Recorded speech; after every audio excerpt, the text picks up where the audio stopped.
This episode is sponsored by RIMS. RIMS is a global organization dedicated to the profession of risk management. For nearly 60 years, RIMS has delivered the latest strategies and resources that allow risk professionals to grow, innovate, and succeed in any business. RIMS works with the industry leaders to produce content and online training that business professionals turn to. Topics include business continuity, cyber risk management techniques, the fundamentals of insurance, and more. There's also a private members-only site where people can discuss sensitive issues and get honest answers. Members have been leaning on each other as we all navigate this global pandemic. If you're concerned about the safety of your employees and the sustainability of your organization, you need the resources and connections RIMS provides. Learn more at http://go.rims.org/transform. You can save 25% off a year-long membership. Hey, welcome to the show. It's Brandon Laws. Today's conversation is with Robert Dylan Schneider. He is the author of the book Decisions: Practical Advice from 23 Men and Women Who Shaped the World. And personally, I love reading biographies and autobiographies. I think there's a lot to be learned from people who've made significant decisions and whether or not they look back on it and reflect positively on it or negatively, and just to see like what was going through their head at the time, who were their influences and whatnot. I think either if you're a nonprofit leader, a business leader, or somebody who works in leadership at the government level, there's so much to be learned from all of these folks. So even though Robert highlights 23 men and women who shaped the world, I highlight about 5 of them during this episode, if I remember right. And so we do kind of a dive in each of them and why they made decisions and who were their influencers at the time. So there's a lot to be learned there. And then we just kind of bring it all together about, for us, how do we make better decisions long term? I think that's kind of the ultimate goal. And the takeaway from this is like, let's make better decisions. So enjoy the episode. I will tell you, I had some microphone issues during this podcast, which I end up having to have the microphone replaced. So it's a little crackly about midway through the episode. I'm not talking a ton, so hopefully you don't notice it, but it is noticeable. But it's not the whole episode. So hopefully you can look past that. Robert's great. I think you'll enjoy this one. Let me know what you thought. Reach out to me on LinkedIn, Instagram, Twitter, send a smoke signal. Doesn't matter. Would love to hear from you and see how you like the episode. Enjoy. Talk to you next week.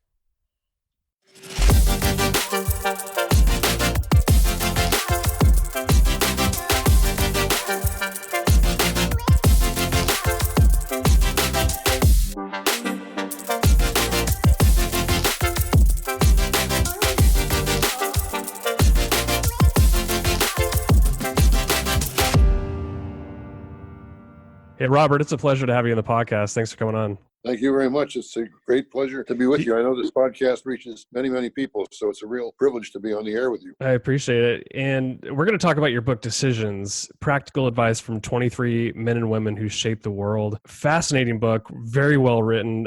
And one thing that stuck out to me about reading the book was that you had to have read a ton of biographies to come down to 23 people that you wanted to highlight in this book about their decision making. So what was that process like? It's amazing. Over time, I've enjoyed reading about people and watching television excerpts about them and just seeing their impact on history. The people you highlighted in the book, you go through 23 men and women, and a lot of them are well known. Some of them admit I had not read a lot about them, so I didn't know any background. But did you find that a lot of these people made significant decisions in their life, were good people for the most part? Or do you think that whatever decision that they made was so impactful to history overall?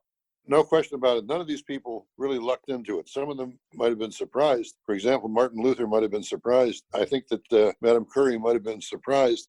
But they all made something good happen because they passed this way. You start out with Harry Truman, and I want to just kind of go through some of these people that you highlighted in the book. So I don't know if this quote was from your book necessarily, or if it was from a biography that you read, but the quote says, "I faced significant decisions in my life, as have you. At some point, no matter how much help is available, it falls to you and you alone." And this is really in reference to him making the decision to drop the atomic bomb. And what do you think that kind of decision was like? We all have those decisions in our own ways in our own life. A young person going to college, an individual thinking about taking a job, person trying to deal with retirement, an individual getting ready to marry to another person. Everybody has those decisions. And when you get those decisions, you sit in a room alone. And after taking advice from dozens of people, you then have to come to grips with what you're going to do. And that's what you do. So for Harry Truman, and it's well documented, he took advice from an awful lot of people. Many people said, don't do it. But Truman saw this as an easy way to demonstrate end of the war and to stop what was going on in China and other parts of Asia. Many of the Japanese, obviously, were not thrilled with this, but some Japanese actually were happy. And Truman eventually did end the war, and I think the world's better off for that. You wrote in this whole section that advice to Harry Truman was not always offered with the best thinking. And you wrote that you and I need to understand this too. What did you mean by that in particular? Was it just that, there are influences around us and you need to take those into consideration, but they may not always be thinking correctly? Or what do you mean exactly? What I really mean is this: everybody has their own agenda. And what you need to do is cut through that agenda and look to do what is right and what is right for the most people. I've rarely found somebody that really doesn't have an agenda. It's something they want to achieve, and that's why they tell you what they tell you. I think you have to go beyond that to a higher level and say to yourself, look, I want to achieve something of real consequence and significance here. I won't benefit from myself, but humankind will benefit from it. I think that's what I was trying to say. There was a quote that stuck out to me. I think it's from Harry Truman. And the quote says, all my life, whenever it comes to me to make a decision, I make it and forget about it. That's all you can do, end quote. Like I have sort of a weird reaction to that. I'm like, I want to feel good about the decisions I make. Sometimes I don't want to just forget about it and move on. But I kind of get where that quote's coming from. It's like you make a decision. There's nothing you can do to change it. So just move on and be happy with the decision you made. But what's your take on that? That's what you have to do. You have to make the decision. And obviously it's going to affect a lot of people, some people negatively, but hopefully the majority in positive ways. And you can look back and say, this happened as a moment of history. I've learned different things from this, but there's nothing I can do about it now. So I have to move on. And I'm going to move on and think about all the positive things that have happened. If you look at crises in America right now, Boeing, for example, has a heck of a crisis. But their people have made decisions and they're moving on. There are many, many companies and organizations like this that have decided to make the decision and to move on. Let's move on to Margaret Thatcher. She's very fascinating. You highlight her quite a bit in the book. So with Margaret Thatcher, her decision making about I think it's the Falklands, where she pretty much had a disadvantage not knowing anything about the war in particular. And you mentioned it gave her a lot of humility and it encouraged her to learn and to listen to her colleagues who probably knew a lot more than she did. And, there's a level of humility coming into that, just not knowing. And so you almost have to work harder to make the right decision. What can you say about that whole process? Maggie Thatcher was an incredible human being, and she clearly made an important decision to go into the Falklands. She made an important decision on the coal miners in Wales. She changed the nature of her country. She didn't look back once she did it. She's generally thought of today as somebody who made Britain what it is and kept really the monarchy alive. So Maggie Thatcher did a tremendous job, in my view. Do I agree with everything she did? Absolutely not. But on the whole, Maggie Thatcher made a difference. You wrote in that same section that we should always think about the implications of our decisions. And then you pose a question, do you play chess, backgammon, cards, or even checkers? Because all of these games rely on thinking beyond the immediate or obvious move. And how do you stay multiple steps ahead, knowing that any decision you make could impact 2, 3, 4, 5 levels down the road? Well, there's a lot of game theory on this. And I think what you have to do is write down on the sheet of paper what your decision is. Talk about what the implications of that decision is. And then you'll see a mushroom begin to grow out of those implications. And how do you deal with all of those implications? Most of them, hopefully, are positive implications. Some may not be, but that's the way to do it. You have to really sit down with a clean sheet of paper and go through it, because no decision stands on its own. Something happens because of that decision. Yeah, it does seem like if you sit down and think through it clearly, document it, write it down, and then at the end of the day, if you feel like that whatever decision you're going to make will have a good outcome, then you got to feel good about that decision, right? That's right. But again, every decision also has a negative outcome, and Sure you does. got to be alert for those negative decisions and what they mean. So everybody can't be happy all of the time. So Johann Gutenberg, you talk about him in the book in the early version of the printing press, I believe it was. And I don't even know what it looked like back then, because I think we're talking about, what was this, the 1400s? Right, way back. Yeah, way back. So this is like a new technology, and he operated in secrecy. He really did it out of the guise of wanting to earn a lot of money. And I'm going off of the information in your book, but you've obviously done a ton of research on him, so I take your word for it. So he operated in secrecy, took money from other people in terms of lending, and didn't really give them a whole lot of information. So he's making decisions along the way, hoping to achieve his goal of creating this printing press. What's your take on operating in secrecy like that when there are other stakeholders involved? He did what I think almost everybody should do in life. He made a decision to bet on himself, which he did. And in betting on himself, there were a lot of pluses. There were also some minuses. He knew those minuses would come. He had to figure out ways to deal with them. But overall, the overwhelming part of this was there were good things, and that's why he made the decision he did, and all things came out positively. At the end, Jonas Salk was the same kind of a guy. Einstein was the same kind of a person. These are remarkable human beings that have made decisions, and for the most part, they've turned out well. Rachel Carson did Silent Spring, the book. The whole environmental movement sprung out of Silent Spring. Is Rachel Carson thought of by many today? My guess is if Gallup did a poll, the answer would come up less than 5%. But still, she started something very big and has the implication right now of the environmental movement. Martin Luther King took major decisions and placed the whole situation with the Black community in America in a positive way. Do people remember King? They do. Absolutely. The reason they remember King is there's a constant drumbeat by Black organizations to celebrate King. There was recently a television series on Malcolm X. Malcolm X may have been more influential than King, but he was murdered here in New York well before he got started. And so consequently, very few people understand Malcolm X or the move that made Malcolm X get to where he is. Going back to Johann Gutenberg, you had mentioned something that was really fascinating to me, because I think it really ties into the way people, especially a lot of younger people, look at business and growth. You talked about the goals that Gutenberg have of achieving a lot of money and why that might not be the best idea. And I think, to just elaborate on that point a little bit, I think what you mean is like having that as your ultimate goal of just earning a ton of money is probably not a good one. You probably need a higher purpose. Can you elaborate on that a little bit more? Money is a very nice thing to have. It enables Sure you is. to do an awful lot. But money is not an end in itself. There are many people with lots of money who are very unhappy. There are people with very little money who've made important things happen in life. And I think it's more important, from my point of view, to be with that first group, not the second group that just has tons of money. I think about Alexander and his march across the Asian countries. He sat down at the end and cried. He had nothing more to do.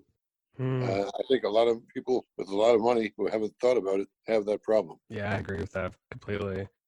So talking about Henry Ford, I mean, he's somebody that a lot of people talk about, or just, modern economics. He's really figured out the assembly line and in really compartmentalizing little specialized things into repetitive processes. And what was fascinating about this is that, economically, you really figured out the assembly line, and people got really bored on the job, right? Because they're doing the same thing over and over again in one particular area of the assembly line to manufacture these vehicles. And so people were leaving, and the turnover was a really huge issue with the Ford Motor Company. And at some point, he made the decision. I didn't even know about this, but you highlighted it really well in your book. He moved people from $2.50 a day to $5 a day. And that's a huge decision. I mean, that's probably a lot of money back in the day. Talk about the decision he made and what went into that.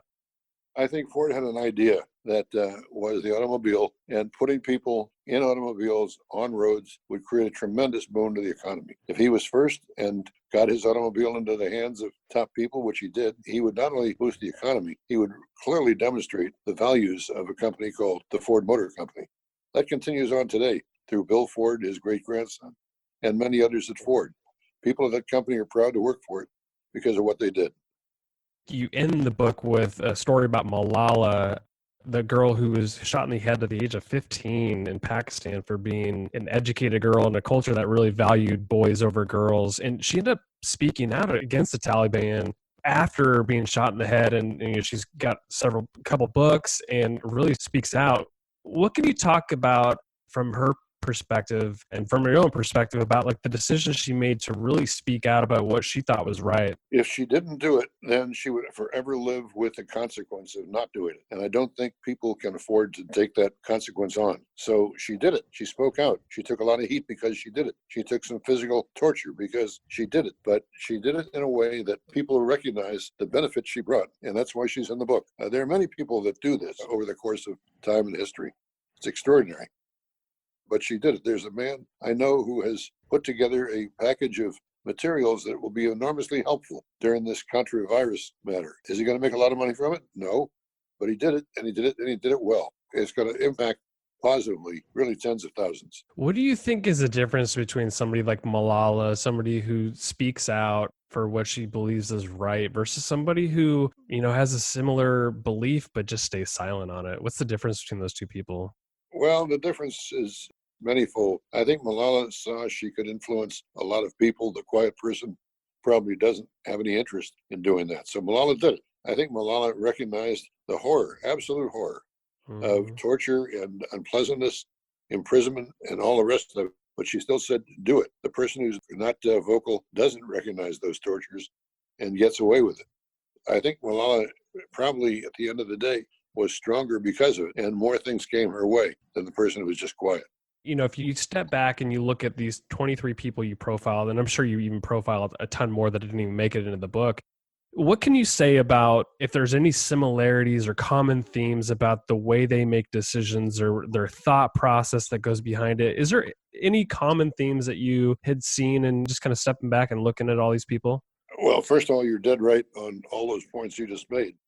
But I think the one thing that really separates everybody is the serious decision maker looks within him or herself and says, if I do this, what are the consequences of making it happen and really helping a lot of people out there? So there is a real payoff.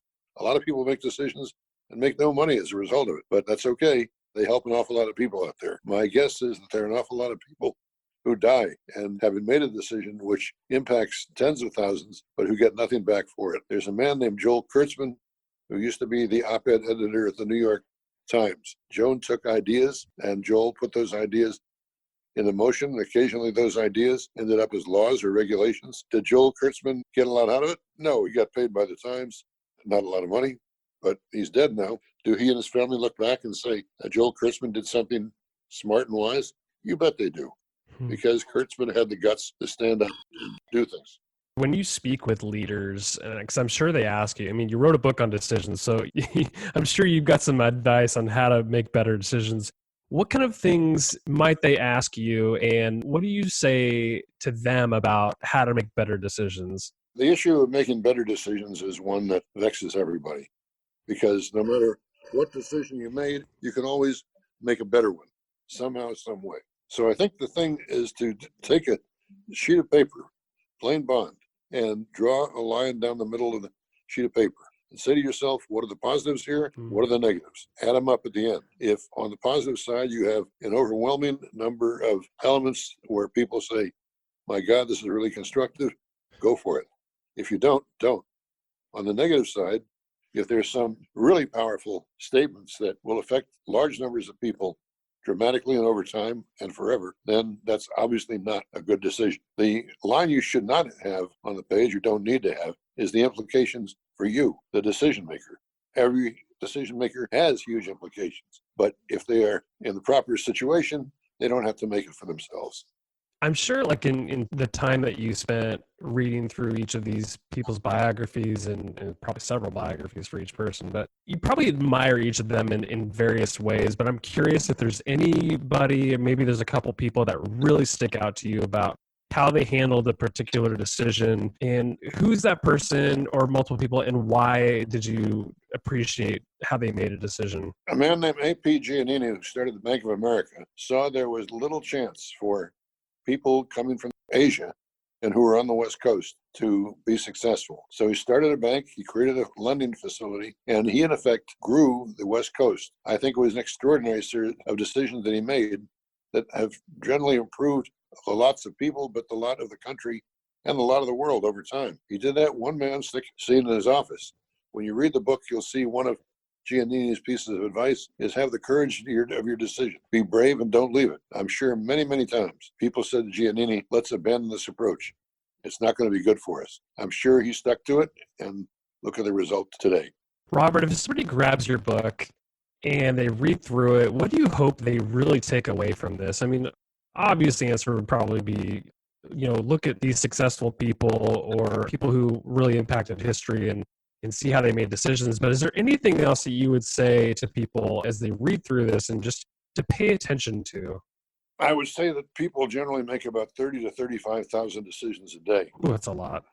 What to eat, what to wear, what transportation to take. Of the 35 or 30,000 decisions over probably a month's time, one might have impact. So I think it's important to isolate that one, say to yourself, here's the impact it has, and I'm going to go for it.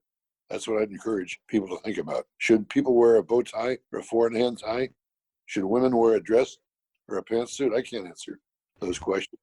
But I do know that the person who's wearing the tie one day, sooner or later, the woman who's wearing the dress one day, sooner or later, is going to come to an important part of their life where they have to make a decision that affects millions. And when they do, they got to take the right decision. As we're talking right now, there's an individual who is very near death. There is another person who has the opportunity to reach out and give this person in their final moments of life some solace and some positive attitude. This person is agonizing over what to do to reach out. They got to do something. They don't have any time left. They got to get up off the seat and do something. That would be a huge decision. Will it be recorded in history? Probably not. At the right time, the person who's dying, you'll know they will have a better place because of what took place. So that's a decision that needs to get made. Those decisions are part of everybody's life. My guest today has been Robert Dylan Schneider. He's the author of Decisions, Practical Advice from 23 Men and Women Who Shaped the World. Robert, I really enjoyed the conversation. It's a great book. It's really well written. I learned a lot from it. I was pleasantly surprised. So I appreciate you coming on the podcast. Where can people learn more about you or anything else that you want to point people to? Well, they can obviously go on the internet. Nobody is sacred today. Everybody has a history on the internet. But I'd encourage them to read the book and to listen to people like you, a great host. Thank you, Robert. I appreciate it. Thanks for coming on. Thanks so much.